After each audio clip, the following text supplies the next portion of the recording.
Привет, YouTube! Вопрос, куда смотрит управление?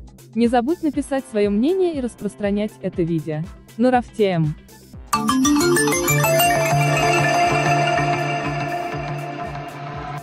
В Таджикистане выявлены финансовые хищения более чем на 10 миллионов долларов.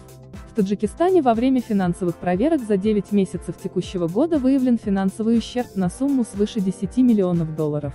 Счетная палата Таджикистана во время проверок бюджетных учреждений страны выявила финансовый ущерб на сумму 102,5 миллионов сомани, свыше 10,5 миллионов долларов, сообщает агентство Таджикта. Ущерб в таком размере выявлен в результате проведенных с начала года 217 аудиторских проверок министерств и ведомств, хозяйствующих субъектов, центров и групп по реализации инвестиционных проектов и других бюджетных учреждений, сообщает счетная палата. Генеральный директор Таджик Эйр Хайрула Рахимов.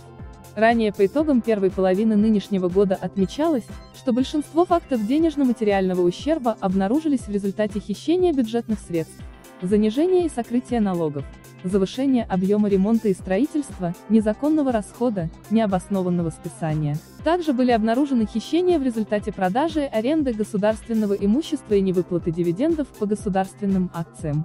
Самый крупный финансовый ущерб по итогам аудиторских проверок в первом полугодии был выявлен в ГУП «Доступное жилье» – 41,1 миллиона сомани, более 4,2 миллиона долларов.